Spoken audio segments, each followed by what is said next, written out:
Halo sobat cyber semua, sebelum kita memulai acara kita hari ini dan untuk mereview Overpass di Try Hack Me yang seri ketiga yang hosting, izinkan saya menyampaikan disclaimer untuk terhadap video ini.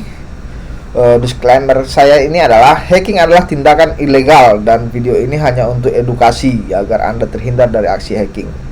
Saya tidak bertanggung jawab terhadap segala tindakan ilegal yang disebabkan oleh karena Anda menonton video saya dan tindakan Anda. Oke, jadi berhati-hati. Oke, kita mulai saja. Video Overpass ini saya record kemarin, jadi saya coba untuk sharing. Kita mulai saja. Di sini saya coba buka satu terminal di Mac saya dan langsung masuk ke Hack Me site. Di sini ada 3 dan kita masuk ke yang Overpass hosting karena yang 1 dan 2 sudah ada. Silahkan dicek di video YouTube saya yang sebelumnya. Nah, yang di 3 ini ada Overpass Hack hosting. Nah, saya sudah terhubung dan kita coba untuk masuk ke GitHub repository saya untuk menambahkan folder dan readme yang kita seperti biasa kita catat gitu. Jadi flow apa yang kita lakukan kita catat di sini. Readme, tambahkan readme.md atau markdown file, bikin judulnya dan kita coba apa yang kita lakukan kita masukkan di sini. Pertama kita coba masukkan apa misi-misi yang dimaksudnya. Ada task 1 itu Overpass Adventure in Hosting. Nah, ini kita coba masukkan sebagai di readme filenya sebagai task 1.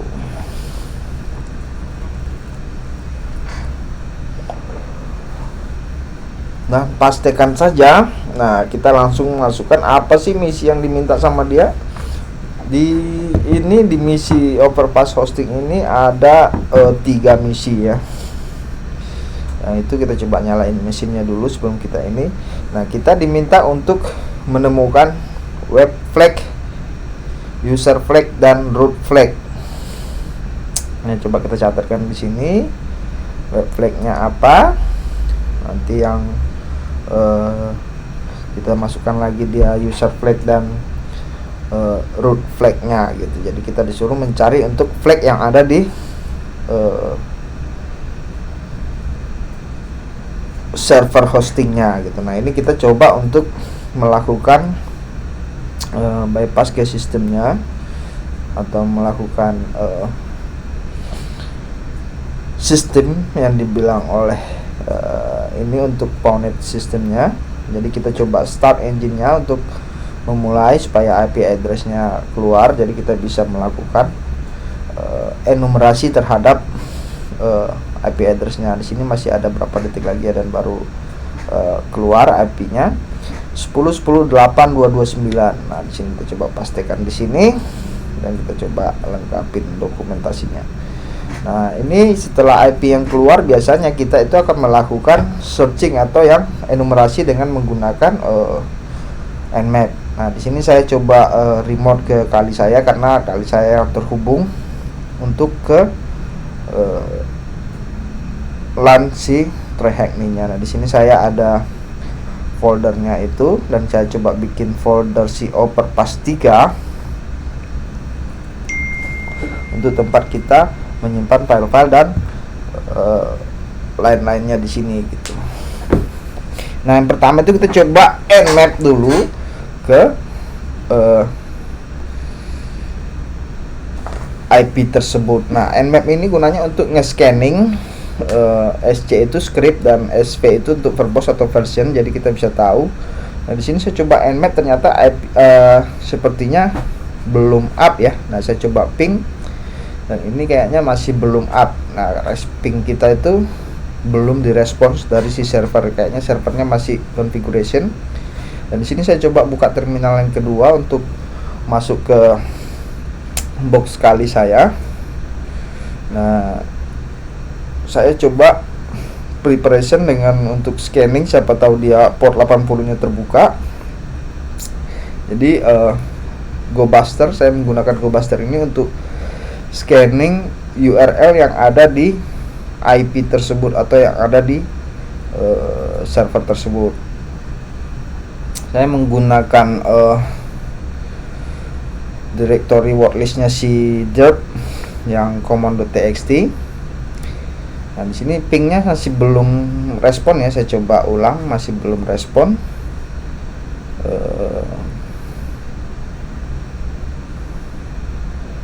Jadi belum ada reply dari pingnya, itu berarti servernya itu masih down gitu. Jadi saya coba cek apakah koneksi saya yang bermasalah atau VPN saya yang bermasalah. Karena di sini saya lihat isi IP-nya sudah connect dan saya sudah perhatikan, saya sudah mendapatkan IP dari TryHackMe-nya. Dan saya coba ping kembali, itu masih belum replay gitu. Nah, setelah ada replay ini harusnya baru kita bisa jalanin semua scriptnya terhadap server yang memiliki address 10.10.88.229 tersebut gitu. Nah, di sini masih 100% paket loss. Dan saya coba refresh page si TryHackMe-nya.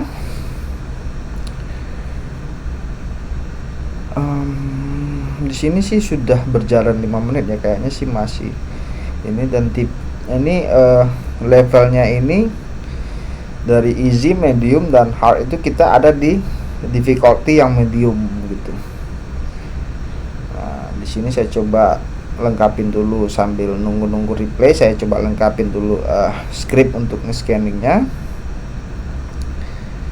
untuk panduan-panduan kita di readme.md.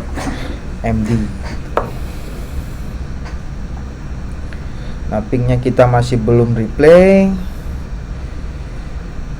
dan masih juga belum replay, masih 100% paket loss. Di sini saya coba restart VPN yang koneksi ke TryHackMe-nya, dan saya coba reconnecting lagi melalui VPN, dan baru saya coba lakukan ping ulang gitu. Nah, setelah beberapa kali bermasalah, ini sepertinya ada bermasalah dengan OpenVPN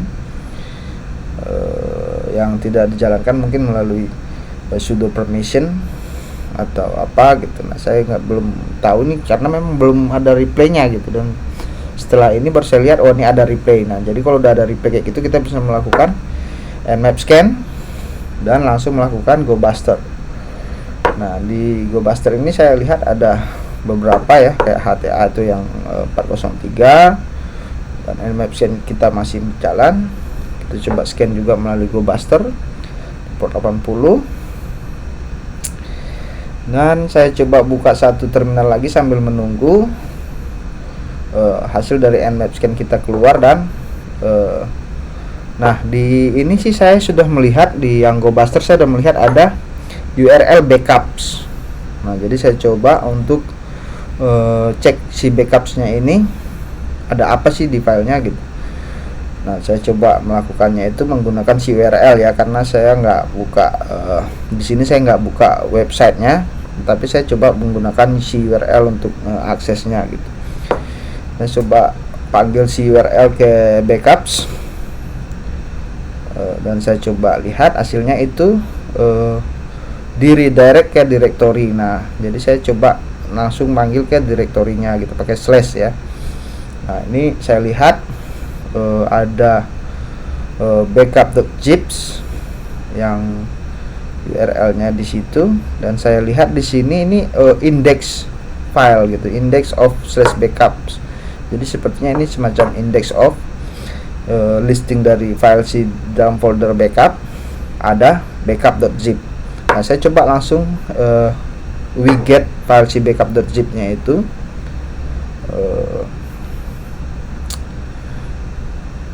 menggunakan widget, dan saya coba tarik si zip-nya, dan saya lihat udah ketarik file zip-nya. Dan saya coba ekstrak ya file zip-nya, saya coba ekstrak dengan menggunakan unzip backup, dan saya lihat di situ ada file GPG dan ada brief.key. Dan di sini saya lihat nmap scan-nya sudah kebuka. Ada saya coba cek nih brief.key ini apa sih, apakah dia ini PGP private key block. Jadi si GPG di sini menggunakan key tersebut sebagai untuk encryption-nya gitu. Nah, saya coba pelajarin apakah itu GPG di sini ternyata semacam encryption atau zipping. Jadi dia ada zip di dalam zip gitu. Nah, enkripsi si file si customernya tadi. Nah, di sini saya coba lihat, oh dia ada import key, ada menggunakan default key, dan di sini GPG yang biasa saya pakai itu tidak menggunakan key. Jadi biasanya saya coba agak cari di mana sih GPG-nya. Di sini ada import untuk melakukan import terhadap key-nya. Jadi saya coba GPG import si private key-nya, baru saya coba GPG decrypt filenya si customer-nya. Di sini di importnya ini saya dapat satu enumerasi ya, semacam information gathering, ada user paradox, dan di sini ada the hosting domainnya itu overpass.tsm. Nah, saya di sini saya coba cari decrypt, dan dia ada di sini min decrypt. Min decrypt di sini decryptnya itu adalah file gitu, data gitu. Jadi kalau kita mau decrypt, kita bisa menggunakan decrypt dash file untuk nge-return file yang encryptionnya gitu. Sementara kalau kita nggak pakai file, dia bentuknya itu berupa data gitu. Jadi kalau decrypt aja, dia datanya yang keluar gitu. Nah, byte datanya. Sementara kalau kita menggunakan decrypt dash file, itu langsung mengembalikan filenya gitu. Ya, di sini ada file yang tergenerate. Kita coba untuk menambahkan readme file kita. Apa yang kita lakukan? Yang kita lakukan itu pertama itu ya download filenya di backup.zip. Tapi backup.zip itu kita dapat dari mana? Itu kita dapat dari URL, dari URL-nya. Nah, sini saya coba lengkapin lagi nih. Kita harus menyertakan juga dari mana kita mendapatkan file itu supaya write-up kita ini cukup baik gitu. Jadi di readme-nya nanti kita tambahin gimana cara untuk import key-nya. Nah, jadi apa yang kita lakukan pertama itu gimana gitu, semacam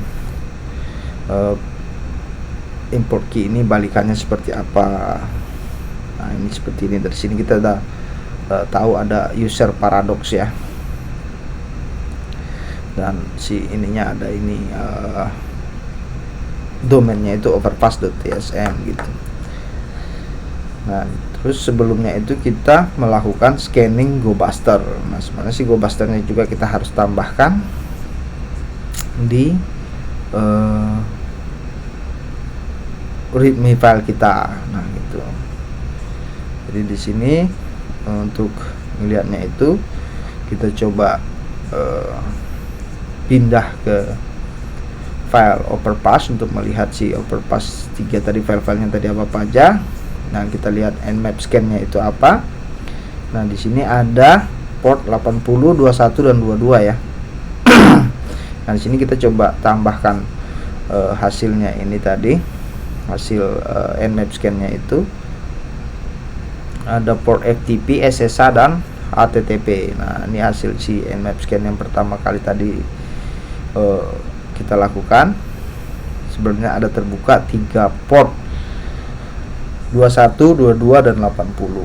Nah, di sini nih yang kita lakukan itu enumerasi terhadap port-port tersebut. Seperti yang tadi port 80 kita enumerasi menggunakan GoBuster untuk menentukan apa sih yang ada URL yang ada di situ. Nah, coba ini kita kopikan, tadi kita pakai GoBuster untuk ngecek directory ya, sehingga kita dapat ada directory si backup tadi, dan kita bisa tahu di dalam folder backup itu ada file backup.zip.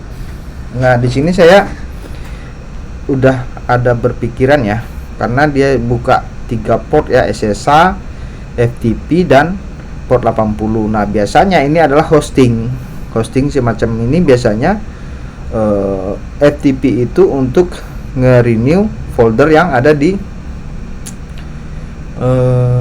website gitu. Jadi kalau kita mau update website, kita melalui FTP, baru kita SSH untuk melakukan konfigurasi di server tersebut.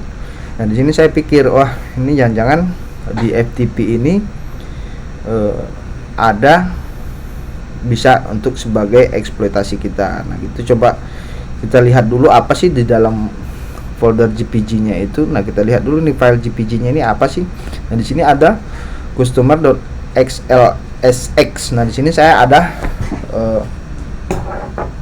lihat file semacam XLSX ya, SX ya. Nah, saya coba bikinin satu script Python sederhana untuk nge-read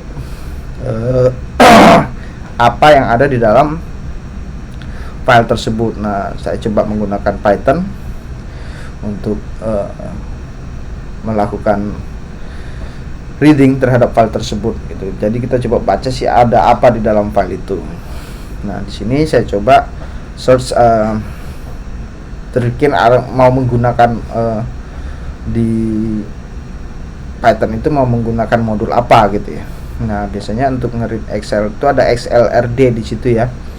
Nah, di sini saya coba cek apa di sini. Nah, ada yang menggunakan PyExcel. Nah, di sini saya coba lihat dari Geeks for Geeks di sini.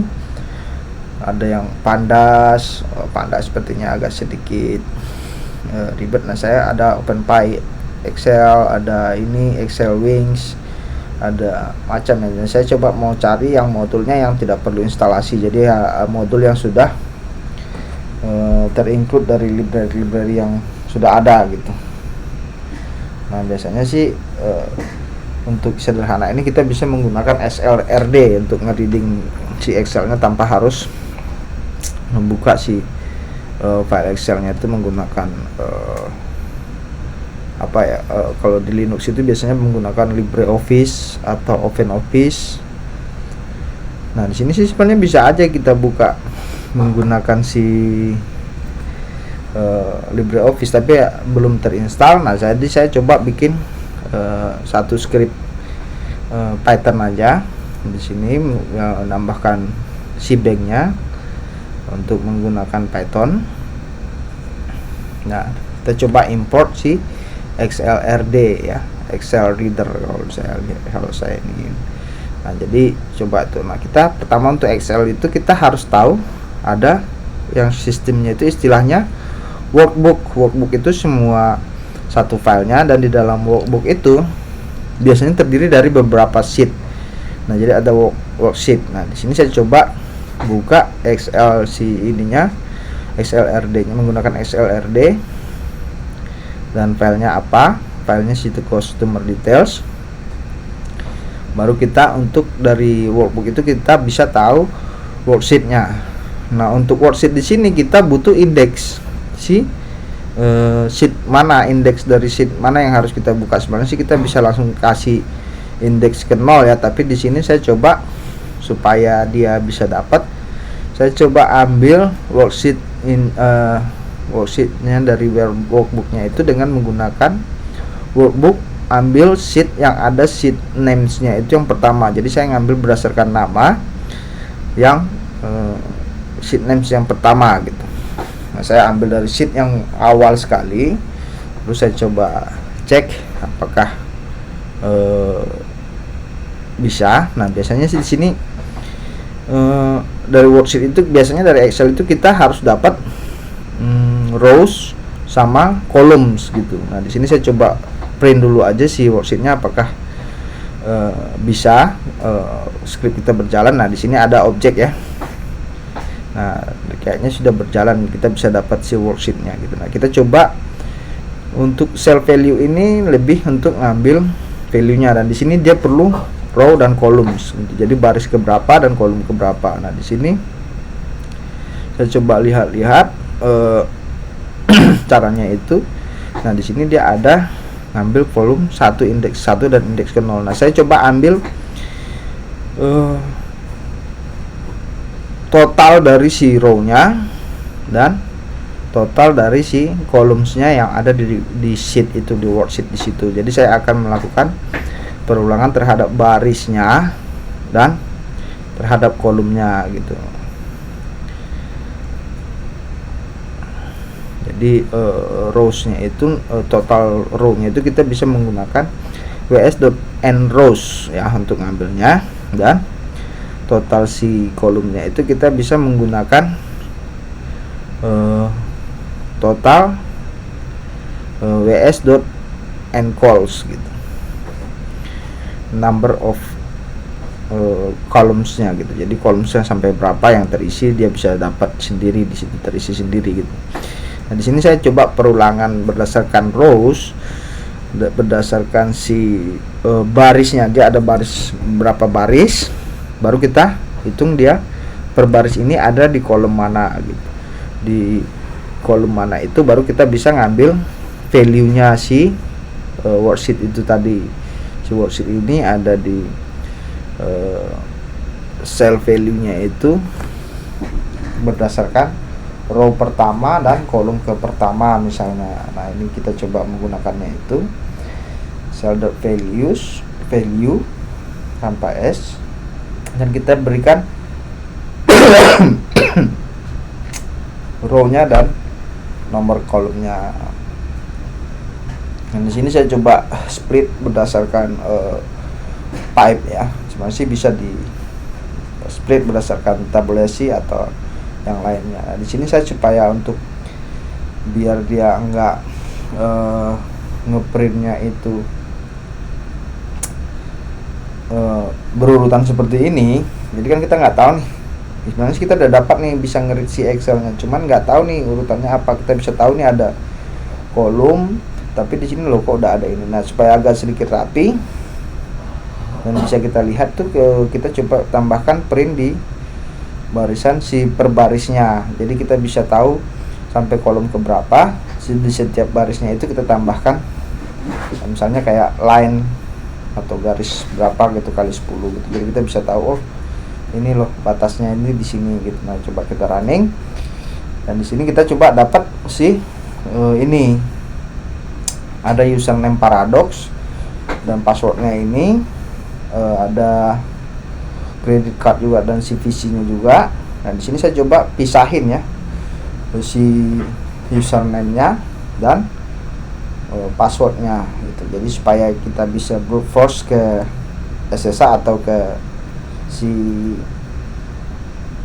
FTP-nya tadi gitu. Nah di sini ada username paradox, ada zero day, ada juga Dorecle. Nah, di sini saya coba save as username. Nah, di sini nih sebenarnya bahaya ya kalau kita men-share gini credit card sama CVC-nya bisa dapat database-nya gitu. Nah, di sini saya coba save sebagai user dan saya coba ambil passwordnya. Cbase are great dan zero lies is the best dog. All dogs are awesome. Oke, nah di sini kita sudah ada ini dan menggunakan Hydra untuk nge-brute force si SSH-nya. Apakah ini user SSH? Nah, kita coba force si SSH ke IP 10.10.88.229 ya. Nah di sini saya coba kopikan lagi dan kita coba lakukan attack ke sini. Nah dari situ dia teks SSH-nya nggak dapat. Kita coba untuk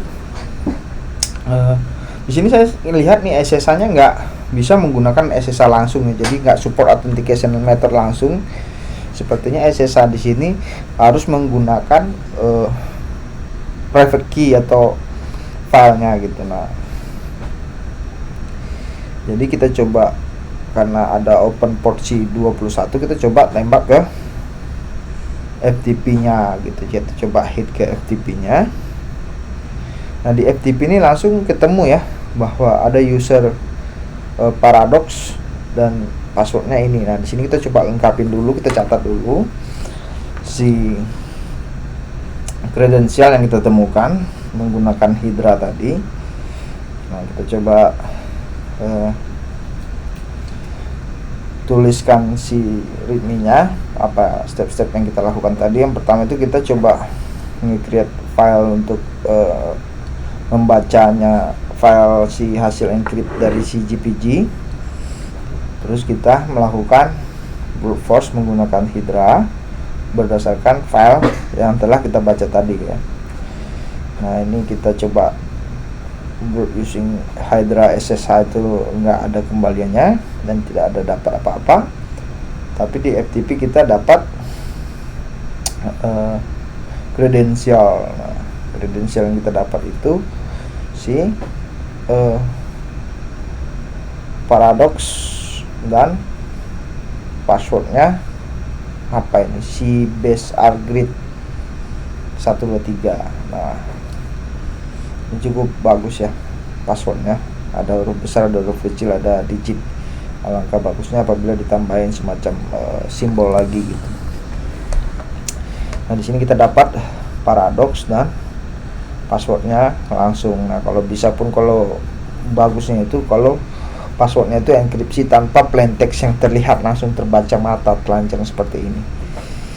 Nah di sini saya coba login menggunakan kredensial yang tadi kita temukan berdasarkan Hydra, dan coba kita masuk sebagai paradox di IP 10.10.88.229. IP-nya mungkin akan beda ketika Anda membuka misi ini di TryHackMe karena dia ada berdasarkan engine. Nah di sini kita coba pastikan si passwordnya tadi dan kita berhasil login. Nah di sini saya coba ls, dan seperti praduga saya yang sebelumnya itu, di FTP ini ternyata pengaruh terhadap websitenya. Nah ini biasanya seperti hosting ya. Jadi di hosting itu kita akan diberikan FTP client untuk connect ke server, dan kita up di situ. Dan biasanya kita untuk up application kita itu di public HTML atau folder HTML. Nah di sini dia langsung nge-redirect folder si FTP-nya itu ke ininya. Nah di mana saya bisa pastikan di situ udah ada index.html-nya, ada main CSS-nya. Nah di situ saya coba push satu file ke dalam si FTP-nya. Saya coba untuk taruh satu file di situ, dan saya coba baca file itu apakah benar sudah terbaca dari websitenya. Saya coba menggunakan si URL untuk manggil file itu. Nah, kalau dia kebaca berarti dia benar gitu. Nah saya coba dulu lihat di dalam folder direct backup situ ada nggak sih backup.zips-nya. Nah saya coba masuk ke dalam folder backups-nya itu dan saya coba ls.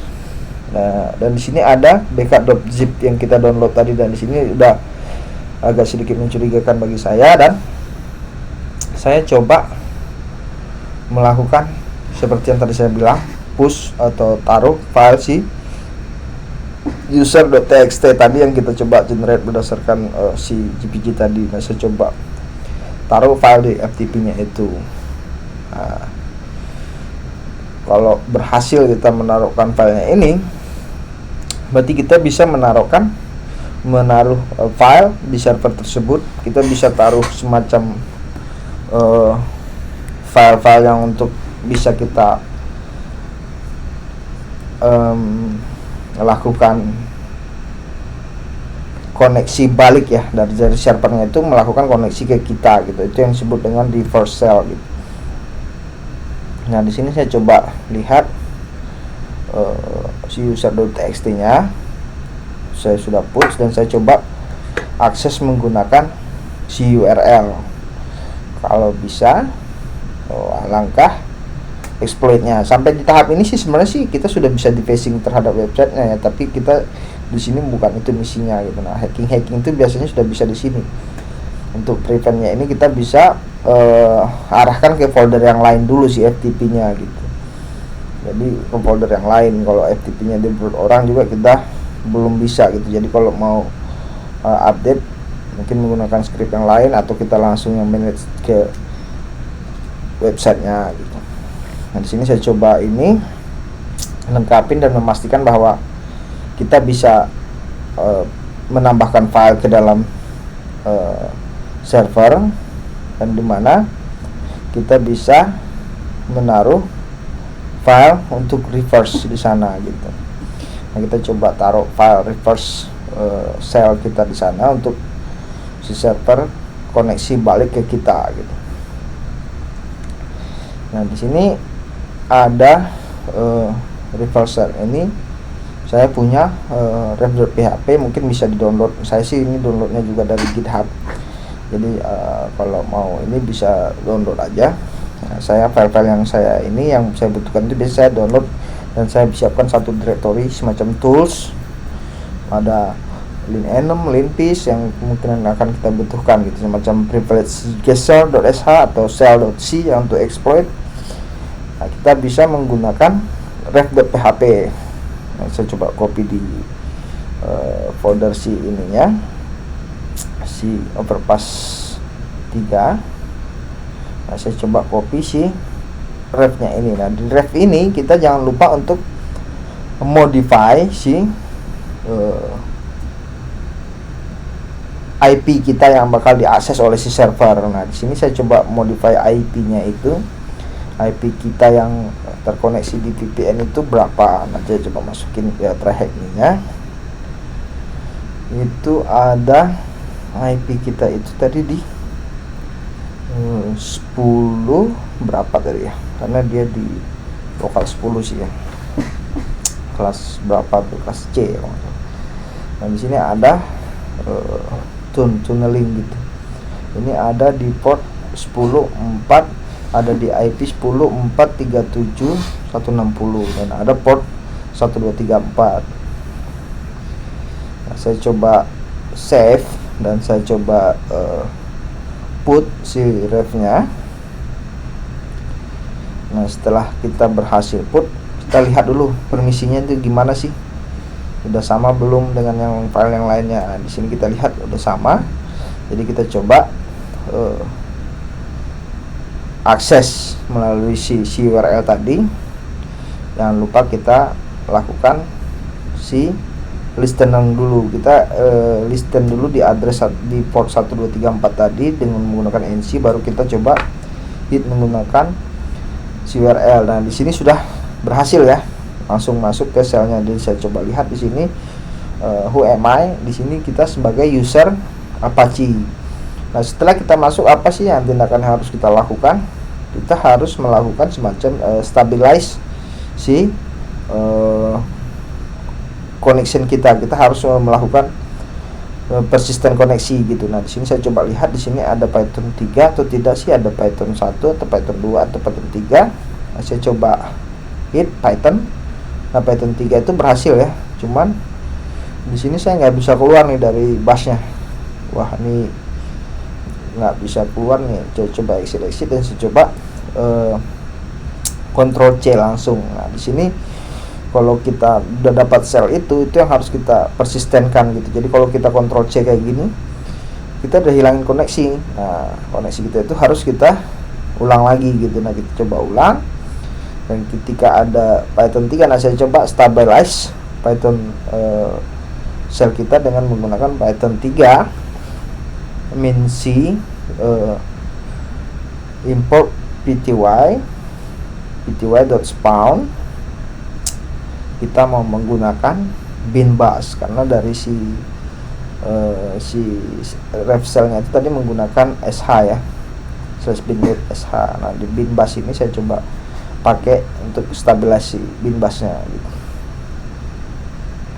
Nah, ini coba kita tambahkan ke dalam si readme tadi kita. Setelah kita berhasil koneksi, step selanjutnya itu kita melakukan stabilize si sel kita gitu. Stabilizing si terminal kita, kurang lebihnya seperti itu ya. Nah, di sini saya menggunakan Python 3. Nah, kalau kita nggak menggunakan Python 3, ada sih yang menggunakan /user/bin sih, script minqc gitu. Nah, setelah ini biasanya kita menggunakan stabilize untuk copy si termnya. Itu kita bisa menggunakan stty raw min echo. Loh, ini kok echo min raw, di sini saya salah ya, salah ketik sepertinya di sini. Saya mohon maaf terhadap videonya, mungkin di sini salah, di sini terlalu cepat. Jadi saya terburu-buru untuk bisa stabilize agar bisa masuk ke step selanjutnya gitu.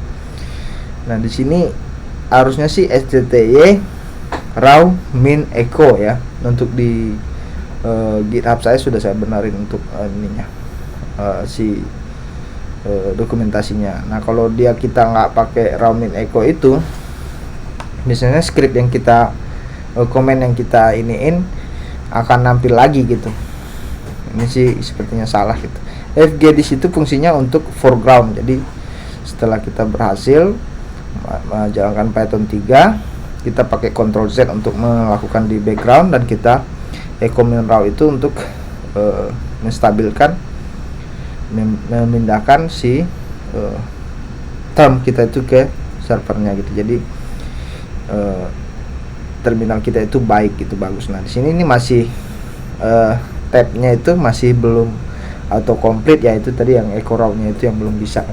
Dan di sini saya coba baca file si etc.passwd-nya. Nah, di sini saya coba lihat ada user-user apa aja sih yang ada di dalam box ini tersebut gitu. Hosting itu ada user apa aja? Yang pastinya ada root ya. Nah, di sini saya coba cat etc.passwd-nya, dan saya lihat folder yang ada home-nya itu di mana, home mana gitu misalnya. Ini pasti ada root, dan di sini saya coba lihat ada paradox, si James juga ada di situ, home/James ada si paradox juga, dan pastinya ada root ya. Nah, di sini saya lihat ada homes-nya James gitu. Nah, di sini dan yang lainnya itu cuman semacam no login yang menggunakan SH atau bash itu sepertinya cuman ini aja gitu. Nah, kita bisa eksploitasi atau selanjutnya itu tindakan yang harus kita lakukan itu adalah privilege escalation. Jadi kita dari si user yang masuk ke dalam si box ini sebagai Apache tadi atau sebagai web server Apache-nya, kita harus bisa naikin level user kita itu ke user yang ada di atas gitu. Nah, contohnya itu si paradox atau James atau root. Nah, si paradox tadi kita sudah dapetin passwordnya ya. Sepertinya kita bisa langsung menggunakan su ke si paradoxnya untuk masuk langsung sebagai paradox.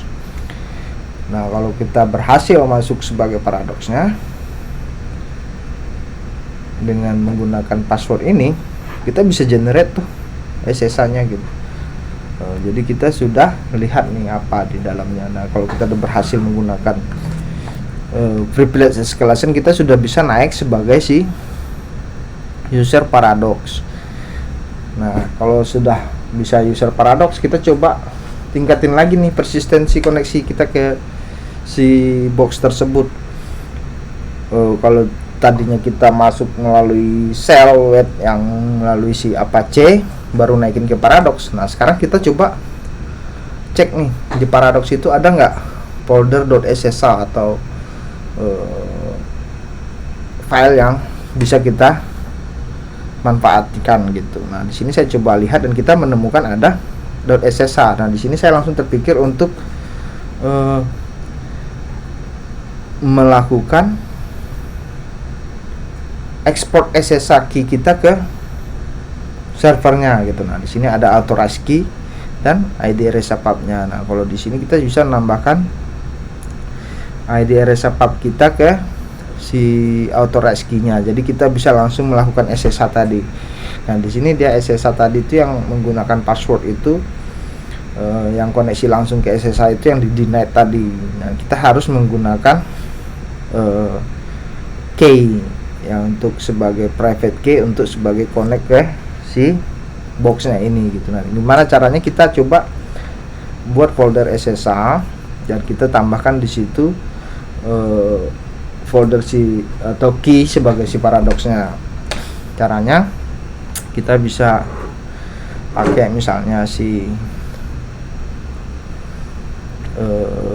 RSA key yang bisa di generate dari SSH keygen gitu. Nah di sini saya coba completein lagi si readme.md nya.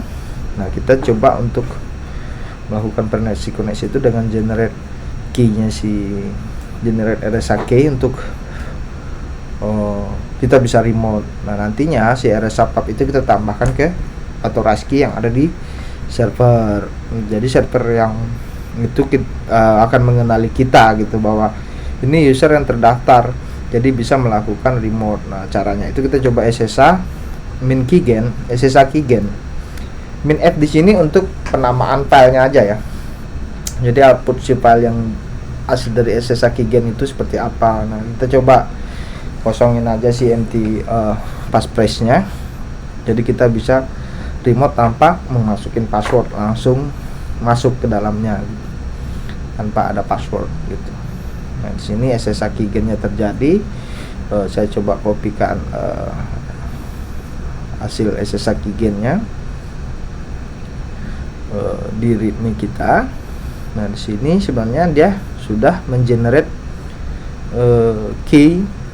Ada dua biasanya key-nya itu ya, yang untuk private dan public.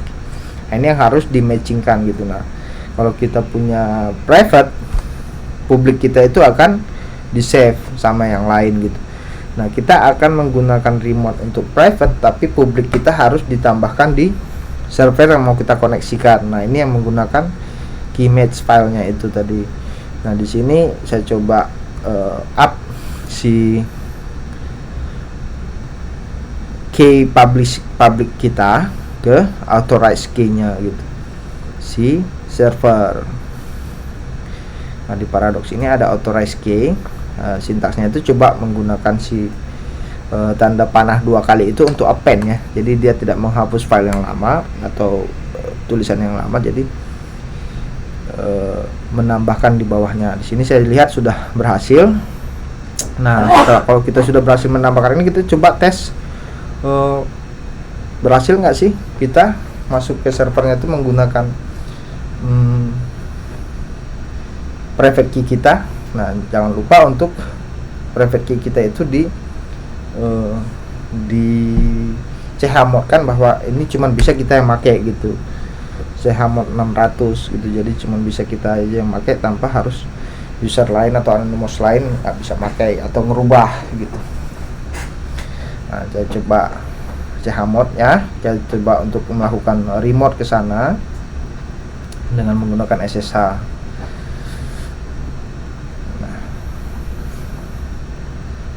Yes, untuk menambahkan kita remote-nya, dan kita sudah berhasil SSH ke sana. Nah, kalau kita sudah berhasil SSH ke sana, kita tidak perlu lagi reverse shell. Jadi kita coba bisa close dari si FTP-nya. Kita nggak terlalu penting lagi FTP-nya. Untuk keluar dari FTP itu bisa menggunakan exit langsung gitu ya.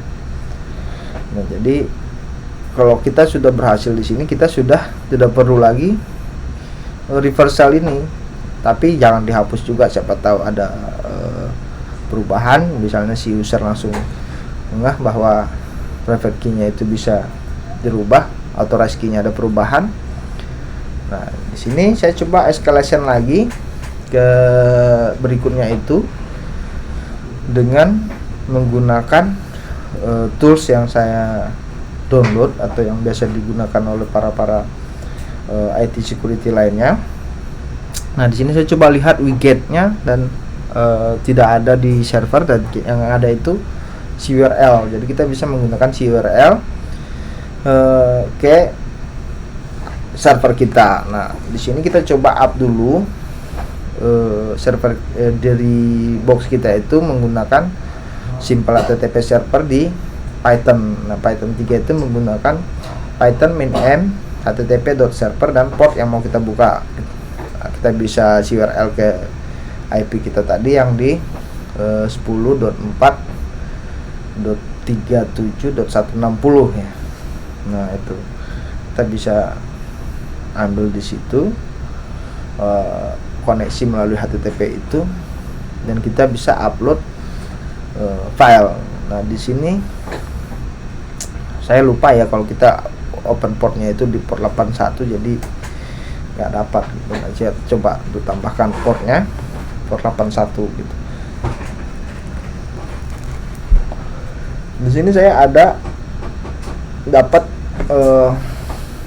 Linpiece, yang dimana Linpiece ini mungkin dibuat oleh para community yang cukup baik dari IT security, yang dimana dalam penamaannya aja itu cukup bagus ya, Linux Privilege Escalation Awesome Script gitu. Nah jadi ini memang bagus sekali gitu. Nah jangan lupa kalau kita udah berhasil nge-app-nya itu, kita harus nambahkan +X untuk bisa dieksekusi, karena dia bash atau shell script gitu ya. Nah kita coba jalanin dan kita simpan di file lp.log gitu. Nah nanti kalau kita udah berhasil,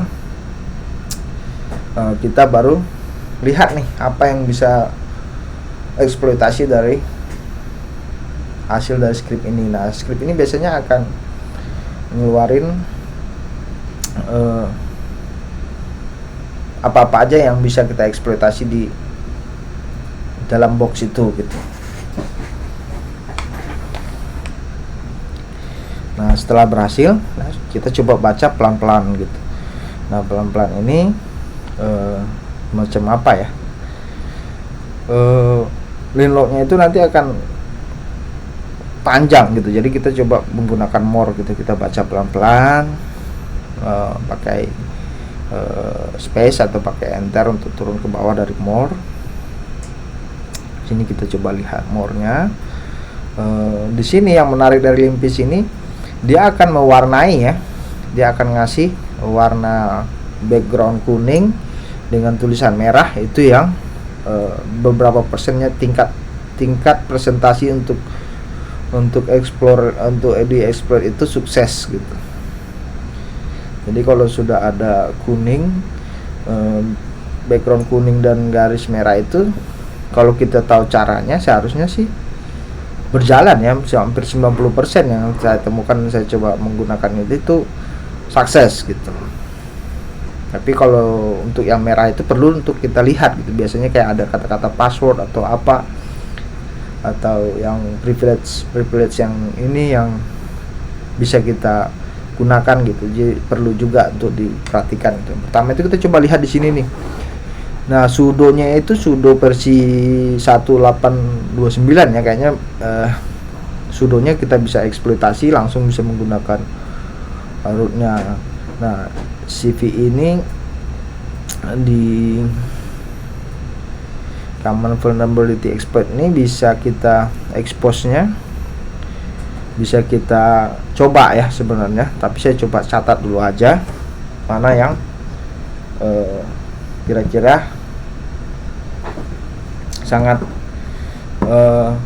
bisa, yang atau yang sudah pernah saya coba untuk eksploitasinya gitu. Nah di sini saya coba kumpulin dulu atau gathering information terhadap vulnerable yang ada di server itu. Nah di sini saya coba lihat dulu nih, CVE 2021-4003 ini apa sih, simple nggak sih? Nah di sini saya lihat dia ada, di sini ada ada exploit. Kita harus melakukan apa yang namanya compile script di servernya gitu. Nah jadi di sini saya lihat dia pakai pkexec, dan kita harus nge-compile si exploitnya gitu. Nah ini agak sedikit ribet sih, takutnya eksploitasinya itu si servernya itu tidak diinstal GCC, jadi kita nggak bisa compile si exploitnya. Nah, coba lihat di sini, katanya di sini kita harus copy filenya dan kita eksploitasi ke sana untuk melakukan sudo gitu. Nah tadi saya coba lihat, coba deh cari yang lain lagi deh, karena saya nggak milih ini. Saya coba kumpulin aja, saya coba catat aja, saya coba lihat lagi apa yang kemungkinan ada ininya. Nah tadi ada highlight kuning tadi apa ya, nah di sini ada pet ya. Di sini sebenarnya kita sudah ada disertakan langsung link untuk melihatnya gitu. Dan di sini ada /home paradox. Ini semacam vulnerability juga dari pet. Nah, cuman saya belum pernah nih untuk pet vulnerable kayak gini. Nah, saya coba cari lagi yang berikutnya itu apa gitu. Nah, di sini kita coba lihat di environment-nya. Environment variablesnya cukup banyak, dan di sini ada all password di home paradox, dan searching. Nah, di sini nih cukup bagus ya linpiece-nya di sini. Kita lihat shell Linux-nya itu disable, dan kita bisa tahu bahwa ini adalah virtual machine yang dengan menggunakan Xen gitu. Nah, di sini kita lihat apakah ada kontainer, dan kita lihat ada prosesnya, list proses yang sedang berjalan. Di sini ada PHP FPM, dan kita lihat di sini ada su paradox. Nah, di sini tadi kayaknya kita sempat jalanin si Apache-nya tadi, binbash-nya tadi tercatat, dan kita coba lihat ada SSH dari paradox di PTS1. Nah, ini kayaknya sepertinya kita ya yang SSH ke sana. Dan ada macam lagi di prosesnya. Dan di sini ada PSFTP process found. Nah, di sini sepertinya kredensialnya bisa kita dapatkan gitu. Nah, di sini ada cron jobs. Saya coba lihat cron jobsnya apa ada yang di cron tab. Cron tabnya itu ada etc cron tab, tapi ada yang hourly per jam, ada yang log rotate, ada anachronnya. Sepertinya tidak ada yang merah atau apa gitu yang bisa kita iniin. Nah, kita lihat ada mail to root-nya, ada macam ya, ada analyzing socket filenya, unique socket listening. Nah, di sini kita perlu perhatikan listeningnya dia di mana. Nah, di sini saya coba lihat, di sini ada CGSock, ada file-file yang lain, Cordam, Develop, ada. Nah, di sini saya coba lihat di bash-nya. Di sini ada root, paradox, toolkit. Nah, sepertinya service-service yang aktif, dan network information-nya itu kita lihat di sini. Ada. Nah, di sini ada listen nih. Saya lihat nih dia listen ada di 2049, 2048, 111. Dia bisa listen di dua address ya, 00000 IPv4 dan IPv6. Dia listen ke 2049. Nah, di mana 2049 itu biasanya sih network file sharing gitu. Itu untuk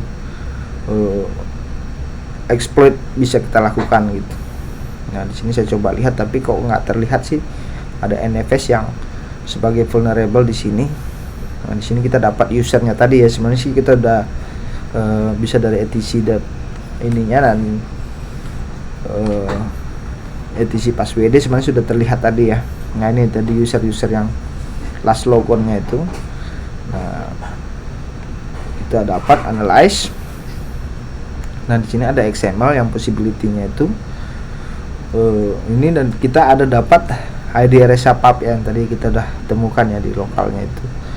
Dan ada private key di home paradox, possibility-nya dia tadi private key SSH, padahal itu nah, di sini kita temukan nih analyzing NFS export files. Nah, ya kan, kita lihat nih dia bisa nge-export file dari si NFS ini. Dan no root squash ini sebenarnya sih bug yang sudah lama ya, jadi sebenarnya sih udah jarang dipakai sekali gitu. Nah, tapi ini karena di try hack nih, atau istilahnya untuk pembelajaran kembali ya, nggak apa-apa. Nah, ini NFS file ini possibility-nya kayaknya kita bisa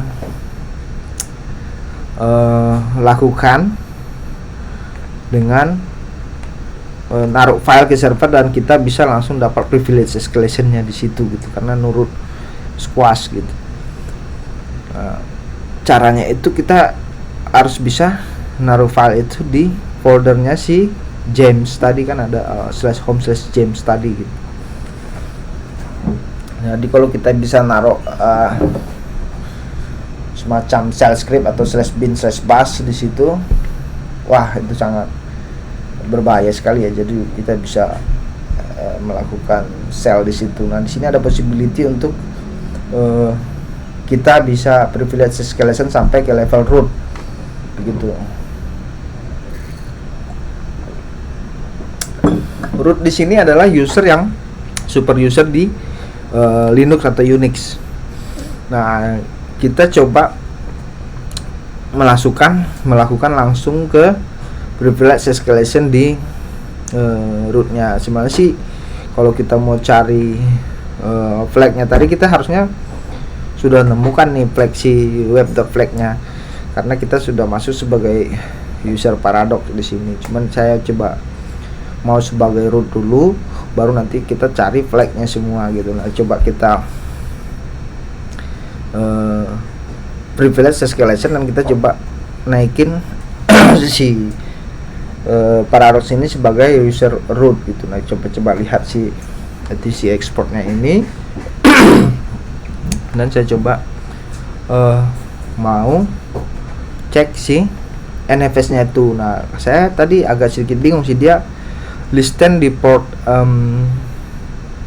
249, tapi dia hasil emang tadi nggak keluar nih port 249 itu. Nah apa nih yang harus kita lakukan?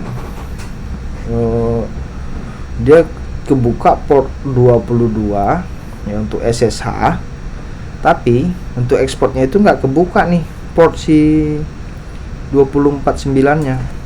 Nah jadi saya coba melakukan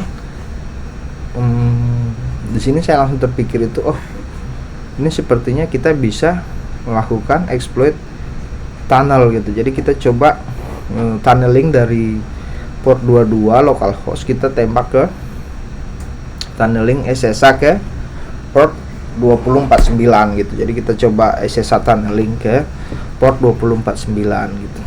Nah kita coba buka port di localhost kita 249, tapi kita masuk ke servernya itu ke port 22 gitu. Nah jadi di sini saya lihat si servernya itu nggak buka ya di port 249 gitu, karena dari nmapnya nggak kelihatan gitu. Nah caranya gimana nih untuk tunneling ke server itu melalui SSH? Nah kita ikutin aja caranya itu, karena kita sudah bisa SSH tadi ya pakai si private key-nya. Nah di sini saya lihat nih port 2049 itu cuma di localhost 111 gitu kan, itu biasanya UDP atau TCP-nya gitu. Nah saya coba pelajarin dulu SSH-nya gitu ya. SSH tunneling gitu kalau nggak salah dia butuh ngebinding address-nya gitu. Jadi kita harus lihat si foldernya tadi itu ada di /home.james. Nah saya coba masukin dulu nih, kita bikin dulu folder si home.james supaya nanti semua file yang di share di server itu masuk ke folder kita gitu. Jadi kita masuk sebagai satu sharing gitu. Semua yang di share di folder itu kita dapat di folder lokal kita gitu. Nah ini sih privilege escalation yang cukup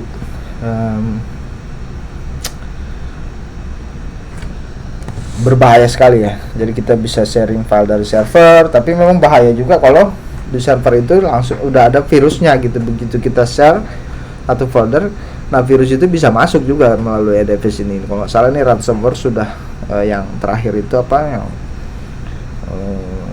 crypto itu dia model begini, menyaringan dia tagnya dari share file gitu.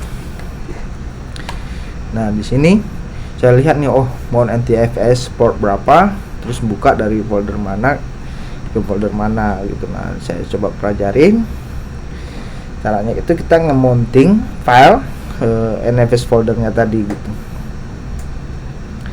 Oke, kalau kayak gitu kita coba cek si SSH-nya, kita coba cek manual sih SSH-nya gimana caranya gitu.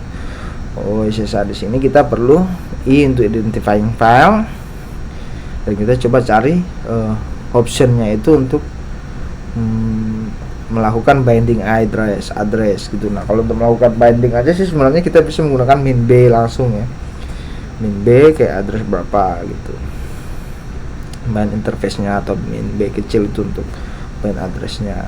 Nah, di sini kita coba bisa binding address ke port itu bisa pakai min D, terus min E log filenya. Nah, kita coba baca si manual penggunaan si SSH.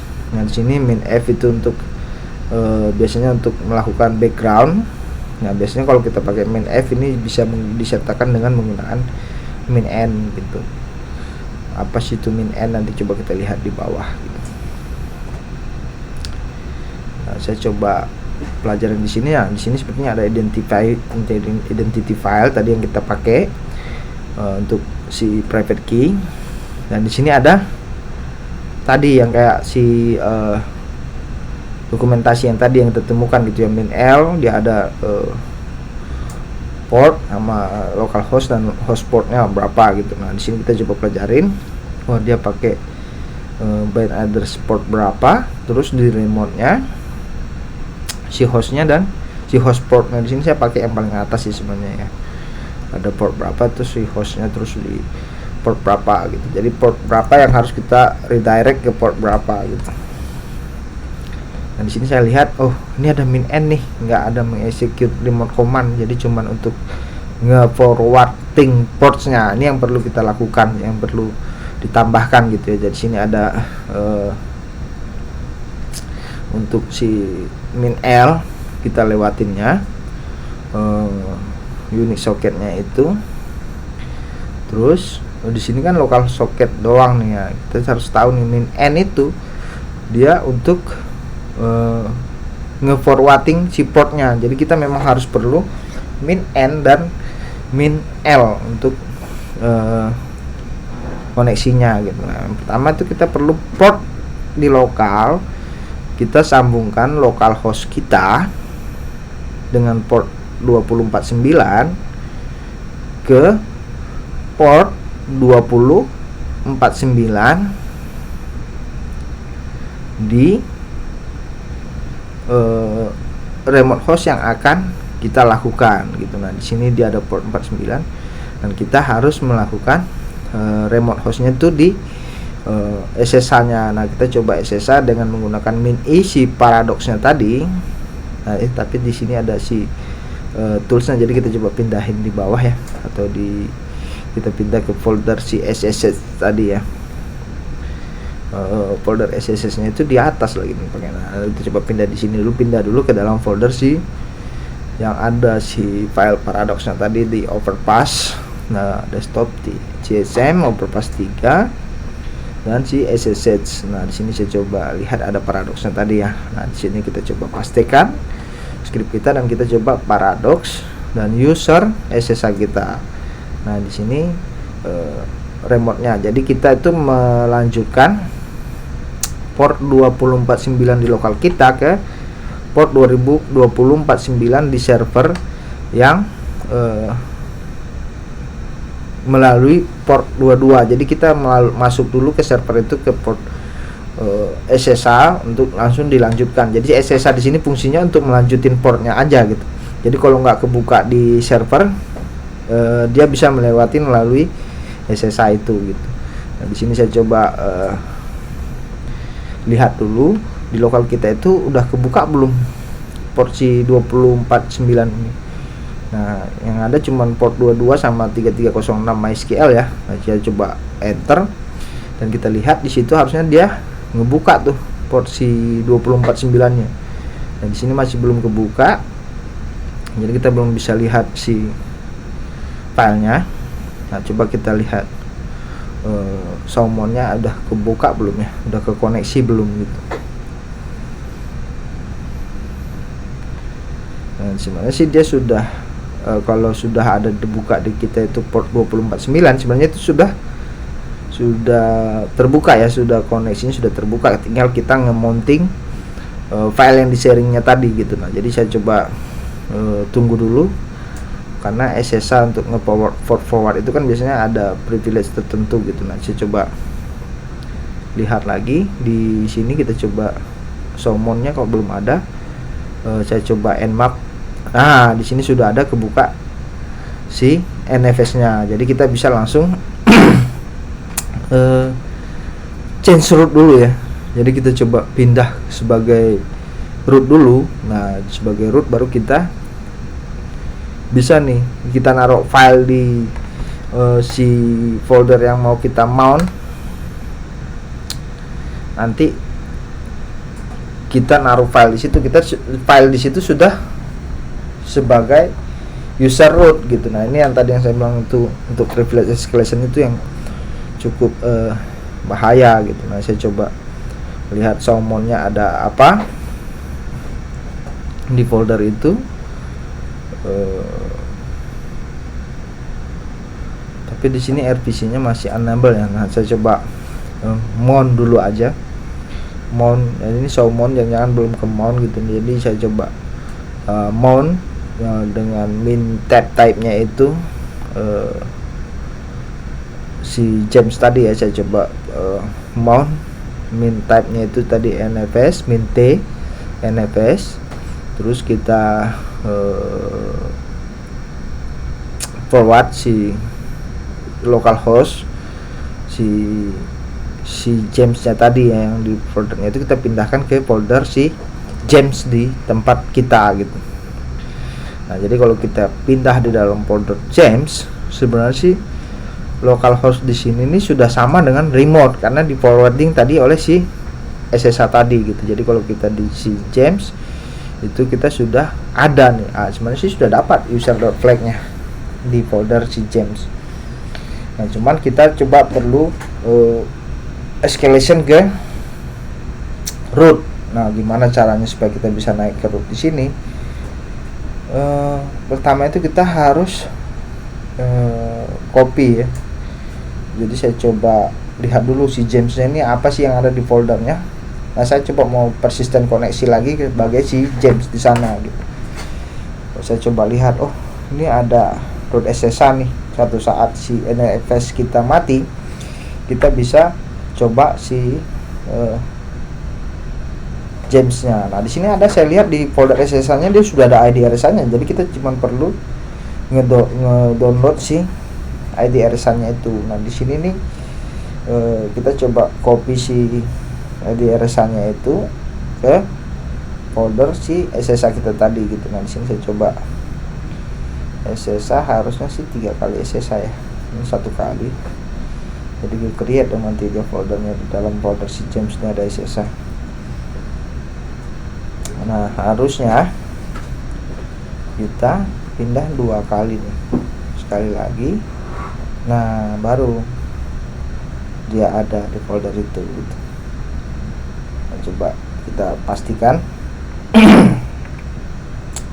di folder SSH kita itu sudah ke download belum ID RSA yang si punya si James ya. Jadi kita coba melakukan persisten si koneksi atau naikin level kita ke si James-nya gitu. Jadi kita coba full pad ya, takutnya nggak kenal lagi ininya kopinya itu overpass 3 si SSH. Nah, di sini kalau udah full pad sih harusnya sudah pas ya. Nah, coba kita cek dan saya coba koneksi lagi sebagai si James-nya ke sana. Sebenarnya sih kalau kita mau remote, kita bisa remote ke localhost juga ya. Nah, di sini saya coba open satu terminal atau mau buka satu koneksi lagi sebagai si James-nya untuk memastikan kita bisa remote sebagai si James, user James ke server itu gitu. Nah, kita sudah bisa remote sebagai Paradox escalation-nya dan kita coba naikin ke si James gitu. kita ada tadi ID RSA ini sudah ada ya. Nah, coba kita remote sebagai James-nya. Nah, kita coba SSH min I ID RSA baru James add IP servernya. Nah, kalau kita bisa masuk di sini ID RSA permission denied ya. Nah, ini ada dua kemungkinan, ada si chmod 600-nya tadi belum bisa atau si usernya. Nah, di sini saya kurang ngeh ya. Ini saya coba chmod juga udah operation not permitted nih. Harusnya kalau dia nggak permitted ini, kita sebagai user Loadwig di kali ini ya nggak bisa pakai itu file, karena kita ngopinya tadi tuh pakai root gitu. Jadi saya lihat di sini, oh usernya masih root nih yang ngopi tadi. Oh, ini harus kita on dulu. Masih di chmod juga 600 itu tetap aja nggak bakal bisa gitu permission ini, tapi pakai sudo sih harusnya bisa ya. Nah, kita harus on dulu dia sebagai user kita, baru dia mau gitu. Saya lihat di sini dia masih root nih permisinya gitu. Nah, kita coba on dulu si filenya tadi pakai user kita gitu. Nah, kalau dia sudah sebagai user kita, baru kita bisa pakai file itu. Nah, di sini seharusnya sih udah jalan ya ketika kita SSH. Nah, kita coba lihat dan kita masuk sebagai James. Nah, di sini kita sudah sama ya. Jadi di sel yang di bawah ini dan yang di nomor 3 dari atas ini dan di atasnya itu sudah sama tuh di foldernya. Jadi kalau kita ls.la harusnya sama filenya itu ada. Nah, di sini kita lihat, nah di sini ada folder SSH. Nah, SSH itu dihapus, harusnya dia kehapus juga di atasnya gitu. Nah, misalnya kita hapus dari di sininya, saya coba pindah ke foldernya si James, saya coba ls. Nah, si SSH-nya itu masih ada. Nah, di sini dari lokal saya coba hapus si SSH. Nah, di remote server itu harusnya kehapus tuh. Nah, saya coba ls di sini. Nah, dia sudah nggak ada tuh si SSH-nya tadi. Dan berarti kita sudah benar-benar di dalam sininya. Nah, saya coba copy bin busnya ke atas. Nah, dari bawah saya coba karena kita sebagai user root di bawah, nah kita coba change permissionnya gitu. Kita coba change permissionnya si bin bus ini sebagai user root, dan kita beri dia privilege untuk bisa di execute sama yang lain, atau kita beri dia suite, atau istilahnya itu bisa dipakai user yang lain gitu. Nah, di sini saya lihat busnya itu dia sudah sebagai user root, dan kita coba chmod plus s-nya gitu, bahwa dia suite binary. Jadi kalau dijalankan di si James menjalankan bus itu, dia sudah bisa jalan sebagai root gitu. Jadi coba bus min p. Nah, di sini sudah langsung sebagai root di server, bukan root di lokal kali lagi gitu. Nah, di sini saya coba lihat UMI-nya itu harusnya sudah root ya. Nah, kalau kita sudah escalation root di sini, kita sudah pounded servernya. Di sini sih sebenarnya kita sudah mau game over ya, cuman misi terakhir kita itu untuk mencari flag gitu. Nah, sampai di sini mungkin teman-teman semua mau ada yang like atau yang share atau yang mau subscribe di channel saya, silahkan. Di sini sih tinggal nyari filenya aja sih, di situ saya coba tambahin readme filenya. Untuk tidak men-spoiler, saya coba untuk nampilin filenya itu sampai di bagian tertentu saja gitu ya. Nah, di sini sebenarnya sih maunya itu sudah samping, dan untuk mencari file itu kita bisa menggunakan find gitu. Nah, karena saya coba lihat di sini dia menggunakan web flag atau apa, Nah, kita coba lengkapin si foldernya ini. Oke, nah si readme-nya. Untuk lengkap readme-nya setelah saya perbaiki itu ada di GitHub saya. Bisa di search aja di Google, nama saya tuh seharusnya nampil ya. Jadi bisa menggunakan find, mulai dari root folder kita cari nama ya, atau file tipe, dengan tipenya itu kita cari tipe file yang namanya itu bintang flag. Nah, jadi semua yang ada kata-kata flag di dalam penamaan file itu kita tulis. Nah, 2 def null ini untuk kalau dia nggak ketemu di situ ya nggak usah tampilin errornya, kalau ketemu aja tampil gitu. Nah, itu istilahnya 2 dash def null. Jadi kita buang nullnya kalau ke def null untuk buang si ininya, si kalau dia tidak ketemunya. Nah, sampai di sini sih sebenarnya kita sudah missionnya itu sudah kompleks ya, tinggal untuk nambahin si make sure si tracknya aja bahwa kita itu bisa menemukan flagnya itu dengan kita nambahin apa yang ada di flag itu di website mission yang pertama tadi gitu. Ini cuman penambahan di readme filenya aja. Nah, kita coba jalanin si filenya tadi dan apa yang kita temukan. Nah, di sini ada sebenarnya sih sudah ada kita temukan ya, ada ya home gems, tadi ada root flag, ada si white flag juga. Nah, saya coba hapus yang bintangnya di atasnya nih, supaya yang lainnya itu nggak terlalu terlihat gitu. Nah, ada 4 flag yang kita temukan. Nah, sampai di sini aja untuk video saya, supaya tidak menjadi spoiler ya di ininya. Untuk lengkapnya sebenarnya sih sudah ada di GitHub saya. Oke.